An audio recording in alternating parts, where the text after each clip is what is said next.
Hello, everybody. Welcome on back to Fantasy Football Futures.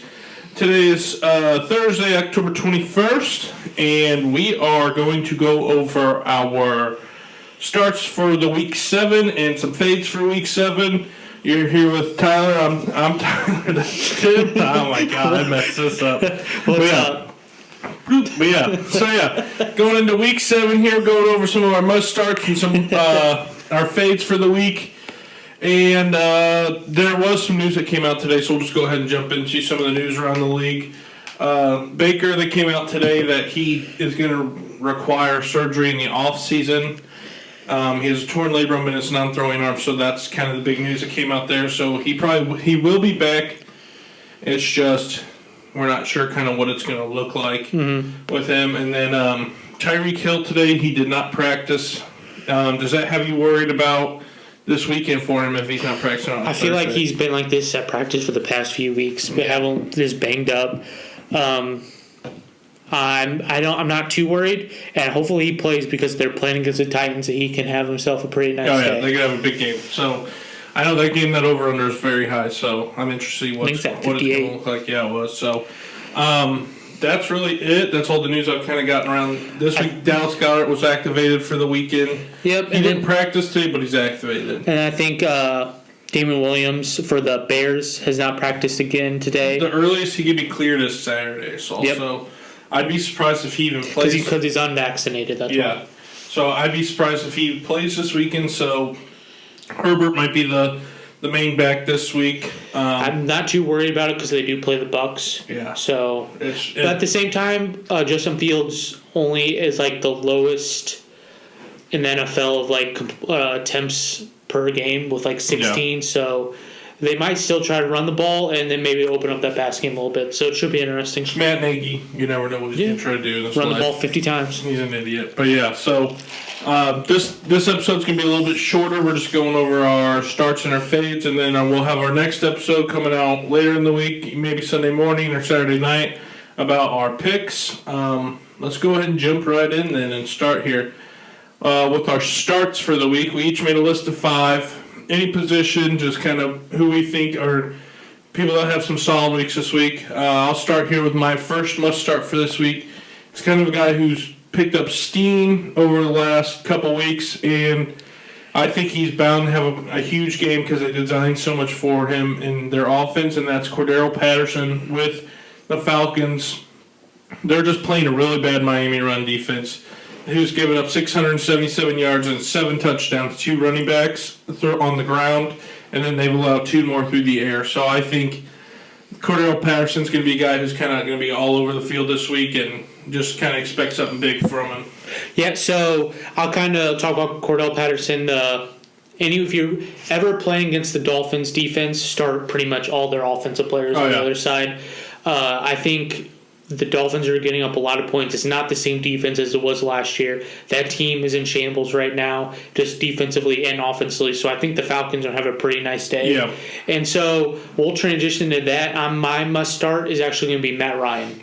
Is going to be my first one. I think he does have Ridley coming back, so it's just another weapon. Kyle Pitts had his first great game last week. So I think between those two, and then on top of that, Patterson as well, I think the Falcons are going to throw the ball all over the field, and Matt Ryan's going to have himself a great day for a quarterback. That's what Matt Ryan, I was looking at over the last, I think, like 2 weeks, he's had some, or besides the bye week, the 2 weeks before that, he's had pretty solid performances. So he easily, against a bad Miami team, can put up some big numbers. And like having Cordero back there with Matt Ryan, I think it just helps him because he's a wide receiver that's playing running back. And so, I don't know, it's just something to keep an eye out for. Like Mike Davis and Cordero both can have huge games, but I think out of the two, if you have both of them, I'm going to play Patterson before I play Davis. So I think Matt Ryan, like you said, with Ridley coming back, this game might be, I don't know, he's going to have a huge week. My next start then is Michael Pittman with the Colts. Not having Paris Campbell this week. T.Y. Hilton was banged up, and I don't know if he's going to play this week or not. I know, did he log a practice today? I don't think he did the other day. So for me, I think having him be the main target this week on a defense that isn't great. They are playing the Who are they playing real fast? Michael Pittman, the Colts. They play the. It was. What the hell? It's not the Raiders. 49ers, and I expect that to be a good game. So I would expect Michael Pittman to have a pretty solid game. I think he's going to be the leading target getter for the Colts, and especially with the 49ers run defense isn't terrible, so they might have to clog up, take Jonathan Taylor out of the game first, and then kind of try to focus their attention onto Pittman. So that's who my second must start is going to be this week. Yep, so my second one is going to be Josh Jacobs. Kind of up and down with Josh Jacobs. You didn't really expect coming into the season how he was going to play with the Raiders. And he's actually gotten in the end zone a few times. He had a good week last week. I believe he got into the end zone once, yeah. And it looks like with the new, without, what's his name? I can't think of his. Kenyon Drake? No. Oh, the new OC, the head coach? Yeah. I forgot his name. But with him in there, the past two games against Chicago and Denver, who are actually pretty decent run defenses, have got 15 and 16 carries and has gotten a touchdown the past two games. And I expect that to happen against the Eagles, who are actually one of the worst teams against the run. Yeah, they're a little bit better against the pass. So I expect Josh Jacobs to have a pretty good game, get into the end zone at least one time. And I think he's a must-start, especially going into their bye the next week. Yeah, and that's why I feel like the Raiders are going to want to establish the run. And Josh Jacobs, he is such a big end zone, red zone threat. So to find the end zone, it just worries me. In the passing game, he's not used much. But I think with this new coach, they're going to use him a lot more and rely on the run more, do a lot more play action. So I agree that it's a good start there for Josh Jacobs. The only thing is he's just kind of a little bit touchdown dependent. But yep. And the thing is, he did share with Drake, last week. But I just think the Raiders offensively are going to be able to do a lot of things against the Eagles defense, and so I think that's where it's must start.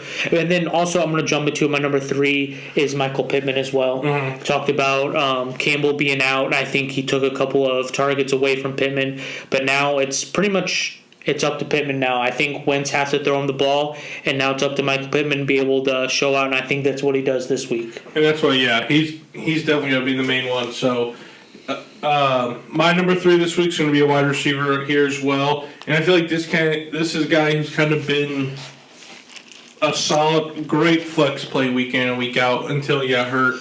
And this is Sterling Shepard for the Giants playing Carolina, who hasn't been great against the pass. They've given up 937 yards, 7 touchdowns, 2 wide receivers alone. So that alone, you see the targets that the wide receivers are getting in their red zone against the Giants, and how many have converted to touchdowns in 6 weeks, which a touchdown a week by a receiver.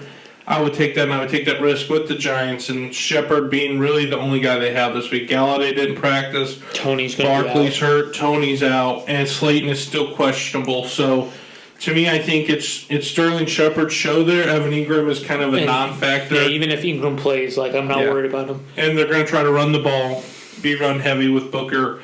And I think when he does look to drop back to pass, it's going to be to Shepard. So he's my third must start. So he's actually my number 4 as well. I think just the volume he's going to get is. It doesn't matter how good or how bad the Giants are. Sterling Shepard will have a good game. Yeah. Just how many catches. He might not even get in the end zone, but I think how many targets and catches he gets is just going to make your week. And that's where I think, especially in this week where it's a bye week, he is a must start. He should not be on your bench this week. Yeah, and especially with him being, you can just tell he's Daniel Jones' favorite target. So I think you're going to rely on him heavily, especially in a flex position. Like you said, bye weeks are crazy this week. A lot of people are out. So you got to insert him into your lineup when you can. My 4th one then, so since that was your 4th, my 4th here is Chase Edmonds with the Cardinals going against Houston, who Houston isn't the worst team against the run, but they aren't great. I think they're within they're 25th or less giving up points to run. They've given up 732 rush yards a game, in 6 games, 6 touchdowns. To me, I just feel like this is where Chase Edmonds has a good game. Cardinals' offense is very dynamic, and I think they maybe want to run the ball more, kind of develop that game. And I think if you want to do that, this is the game to work on it. And I think Chase Edmonds, like Jonathan Taylor last week, can break a big run, and he's going to be the difference maker for his points this week. Yeah, I like the matchup because, like you said, I think the Cardinals, they're favored by like 17.5 points. Yeah. So they're going to be scoring a lot of points. I think they go up big early, and that's when you have to run the ball. I just hope Chase Edmonds is on the field and not James Conner. But if he is, I think it's a good start. I'm not the biggest fan of of Edmonds just because of the potential he has, but how much James Conner has taken away from him a little bit. It scares me, but if the Cardinals go up big like they're supposed to, I don't see any reason why Chase Edmonds won't. And that's why I think Chase Edmonds here is a better. I think he's a more explosive runner, and that's kind of what will get the Texans is a guy who can just hit a gap and be gone. Mm-hmm. Where Connor isn't that way. He's more of a downhill. I'm going to get 5 to 10 yards, and then just kind of, you're going to catch me, I'm going to go down. Where I think Edmonds is that more explosive runner. He's shiftier, and I think he might be able to break a long one. And I think they're just, you got like Hopkins, who was kind of dinged up. Kyler 2 weeks ago, his arm was messed up. If I'm them, maybe let's slow it down. Let's run the ball. Develop a run game so you can use it later in the season. So, and I think once you get Chase Edmonds going, he showed last year he's fully capable of being the guy. So, yep. That's why he's my number 4. Your number 4 was Shepard, right? Yes. Okay. So my 5th one is going to be Dallas Goddard here with the Eagles. I know he just came off COVID. He did not practice today. But I fully expect him to play. He's playing Las Vegas defense, who's terrible against tight ends. Last week gave up like 9 catches, 90-something yards, and a touchdown to Fant. They've given up 4 touchdowns, 407 yards against tight ends, and I think Dallas Goddard is going to have a big game. Eagles love their tight ends, and I think now that's finally solely his. You're going to see red zone production go up. You're going to see, I don't know if you'll see targets go up just because Jalen Hurts and the Eagles offense throwing the ball right now, but you should see his targets go up as well. And I just think, knowing now that he's that guy, he's got to be, he's just got to be the one. So that's why he's going to be my 5th must start, because the Eagles do love to use tight ends, especially in the red zone situation. And with Ertz there on the team, he was on the field 60% of the time at least every single game in snap count. So that's just going to go up even higher now. And I think he'll get a lot of those red zone targets just because we haven't seen the upgrade with Devonta Smith yet, kind of especially in the red zone. So if they can ever get in the red zone, they're not really running the ball, and I think it's going to be a lot of Hurts and a lot of him kind of throwing to Goddard. So I like that must start. My must start is a little bit different, something we haven't done before, but I think of the team they play, I think you have to. I'm actually going the Cardinals defense. Number 2 defense in fantasy right now, and they're playing against a really banged up offense. And I think when they go into this game, they're going to be scoring a lot of points. So the Texans are going to have to throw the ball a lot. And when you throw the ball a lot, there's a higher chance of turning the ball over. So I expect a couple of turnovers in this game, and I think they need to be a must-start. And if for some reason, I know they're a lot on waiver wire just because people weren't really looking at the Cardinals' defense, you need to pick them up if you haven't yet, and I think they need to be a must-start for you this week. Yeah, it's a weird pick there. I just didn't know we picked defense instead of fantasy. But yeah, I mean, it is. Yeah, whatever. Weird pick, man. It was a big boo. If I was the old baseball coach. Boo. Okay. There's a fan here. I go 1, 2, 3. I think it's a big deal when it's a bye week this week for a lot of teams. If you can get 20 plus points or some 10 plus points out of the defense, it's always a good week, depending on your points. But yeah, I mean, they should shut them down. Their defense is pretty stellar. So Houston's offense with Mills is still just not good. So that's my starts, your starts. I'm going to run through them again. Cordero Patterson with playing Miami, Michael Pittman playing San Francisco, Sterling Shepard against Carolina, Edmonds with Houston, playing Houston, and then Dallas Goddard playing Las Vegas this week. Then I got Matt Ryan, and then I got Josh Jacobs, and then I have Michael Pittman, and then I have Sterling Shepard, then I have the Cardinals defense. So those were our must starts. Let's jump into some of our must fade.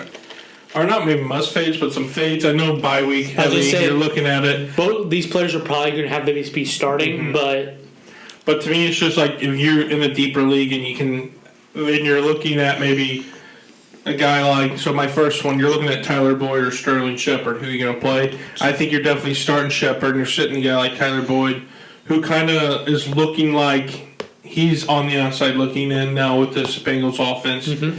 Chase has come alive. He's clearly the number one. Higgins, I think, is a much better receiver than number two. He's a second-year guy. More potential there. Tyler Boyd, I think, is just kind of on the outside. And Uzama, they're really looking at their tight end Uzama now. Sure. And when Joe Mixon's healthy, he's getting the ball a good amount. So he's actually my number one as well. Tyler Boyd is when T. Higgins, when everyone's healthy, he's just like you said, the one kind of on the outside looking in. So that's what it's just. It stinks because he's been so productive over the last years with AJ Green, but I think they're trying to get more in, and I think Joe Burrow's just developed a better chemistry with people outside of Tyler Boyd. So he's definitely got to be one that you're fading if you can. Another play, I know a lot of people might have to play him this week. It's Michael Carter. It's just he's playing a good run team in the Patriots. We saw what happened last time when they played the Patriots. 4 picks from Zach Wilson. They didn't look great. Couldn't really run the ball. Although Michael Carter's come on lately, I think it's just something you got to keep an eye out for with him. But I could also see the counter argument is maybe they're going to run the ball a lot to make sure Zach Wilson isn't throwing the ball a lot. So to me, it's hit or miss. But if I have the chance not to play him, I'm going to sit Michael Carter this week. Yeah, I 100% agree. Michael Carter's getting more of those first rep touches. He's that RB1, but like you said, they're playing against a really good rush defense. Like they even stopped Zeke last week, and a lot of teams weren't doing that. So I think that's a good not like one of those players not to start. My second one is actually going to be on the other side of the ball. It's actually going to be Jacoby Myers.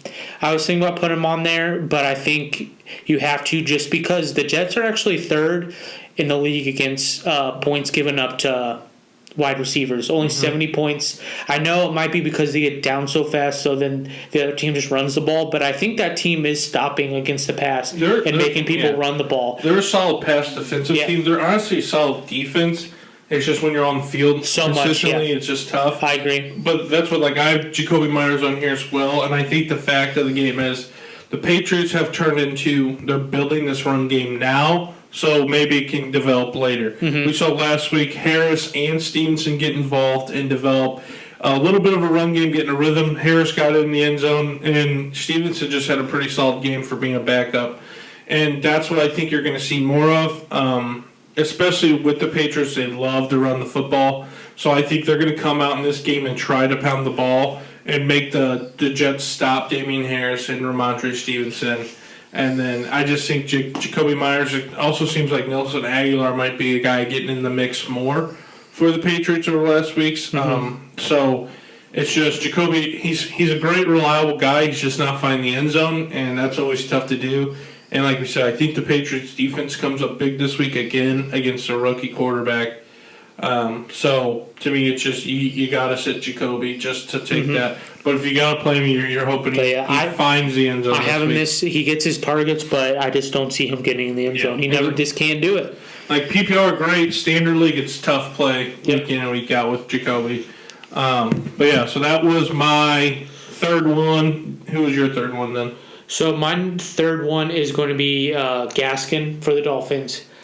This is more of he's just not getting the touches. He had the one game against the Bucks, but those were all for almost swing passes that he was just wide open for kind of just a broken coverage. So I'm honestly staying away from Gaskin until further notice. But I think unless you have to, if you have really any other running back that's going to get some playing time, I would play him over Gaskin. That's what he's on my list here at number 4 too, and I'm looking at it. It's just a matter of fact, the coaching decisions, they're not utilizing his ability at all, and it's just a headache for anybody, especially if you're a Dolphins fan watching this. But being a Myles Gaskin owner, you saw what he's capable of last year. He did it several times last year, but now they're not even giving him a chance to do anything with it. And it's disappointing to see because Myles Gaskin is a guy who can develop and be very successful in the league, and he's a great pass catcher, and he throws the ball well. Or not throws the ball. He runs the ball well. He gets a lot of yards after contact, too. So, I don't know. Myles Gaskin, to me, is just you got to sit him. And if there's a guy like, honestly, Giovanni Bernard, why not go get him just in case? You know, they're playing the Bears. It's just something. He's a guy that might get a catch or two here and maybe take one to the house. It's just a risk you got to take and do. So, Myles Gaskin's my 4 then here. I think that was your 3 because I still have 2 more. Or was that your 4th? No, that was my third. Your 4th, okay. Yeah. So that would be my 4th. Then go ahead with your 4th. My 4th is going to be Tyler Lockett for the Seahawks. This is more of he just does not look good with Geno Smith. This is more just kind of the situation that he's in. I just don't see him. He had those 2 good weeks. Was wide receiver number 1 or number 2, and then just really falling downhill. And be honest with you, until Russell Wilson comes back, I don't expect Tyler Lockett to be doing much. That's what, to me, I have Tyler Lockett here as my 5th one as well. And it does have something to do with Geno Smith, but it also has to do with how good New Orleans' front 7 is. And I think the fact that Seattle struggled last week against Pittsburgh, and the game came down to getting stops on defense, which T.J. Watt forced a fumble. They also, I think New Orleans just better against the run than Pittsburgh, and I think you're going to see that. They're going to be able to stop Alex Collins. Like, for a while there was nothing, and all of a sudden Alex Collins became alive, and he's also dinged up too right now, so that's something to keep an eye out for. But I think New Orleans' defense is just too good. They're going to be able to stop the run. You're looking at Marshawn Lattimore on DK, which maybe opens up Lockett. But I just think the pass rush and New Orleans' defense is just going to be too much for Seattle this week. And I think this is where you see kind of Geno Smith struggle. So I'm taking Tyler Lockett this week, and he's just, I don't know, we've already talked about. We talk about all the time. Tyler Lockett to me is a guy. He's also a truly boomer bust guy. He's either going to get you 40 or 2. There's no in between really with him. He's not a consistent 10-plus guy. He's either like those big 20-plus games or under 10. So to me, it's a consistent thing with him. You see, now this is probably the week he goes off because it's been, 3 weeks since he did something? So about time. It's about time for him to do his thing. But I would fade him. I don't trust Tyler Lockett. And Metcalf, when you have Metcalf in there in the red zone too, like you're not looking at Tyler Lockett, you're looking at Metcalf, and you shouldn't because if you're Geno Smith, you're going to rely on your best receiver when you're playing backup quarterback. So they're going to have to find DK Metcalf a lot, I think. It's just I'm curious to see what Lattimore's going to line up on. If he switches sides, follows DK, or just stays on one, what is he going to do? So, so that's my 5th. And who's your my last 5th one? is going to be Robbie Anderson. Playing against the Giants, who actually is a good defense to go up against. The reason why I'm sitting him is just because how big of a disappointment he's been all year. He's played bad defenses. He's played good defenses. He's getting those targets, but he's, I think, one of the worst wide receivers in catching out of the percentage of catches he actually gets. Had 11 targets last week, only caught 3. The week before had 7 targets, only caught 2. And then that's just kind of this how it's been going all year. It could be him or another knock on how bad Sam Darnold's looked. Yeah, Sam Darnold has not looked. This has not looked good. And then when he does, Sam Darnold does look good. It's because of DJ Moore. DJ Moore gets all those big time catches, all those catches in the end zone, and just Robbie Anderson's just not really it this year. And Matt Rule came out and said, I think he's tired of watching Sam Darnold try to be hero. He said, we're coming out, we're running the football. We need to get our identity back. We're going to run first.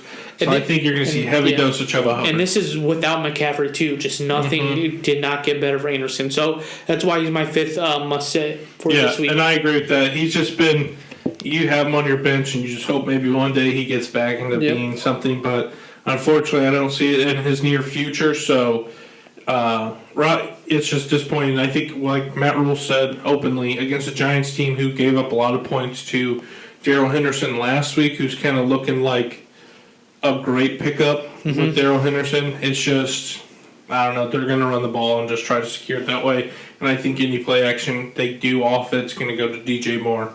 because DJ Moore and Sam Darnold, I think, are kind of that connection piece. So I'll run through my fades again, and then you can. So I got Tyler Boyd, Michael Carter, Tyler Lockett, Myles Gaskin, and then Jacoby Myers. Yep, and I had Myles Gaskin, Tyler Lockett, Robbie Anderson, Tyler Boyd, and Jacoby Myers. Yeah. So that will be our Week 7 starts and fades for the week. And the next time we will record will be for our little pick-up show that we're going to start doing. Is just go over the games, give you a picks and whatever. But yeah, so no gambling picks for Sunday on this one. It'll be on our next one, so make sure you check that one out. And we appreciate all the support, and we'll see you on the next one. Thanks. Deuces.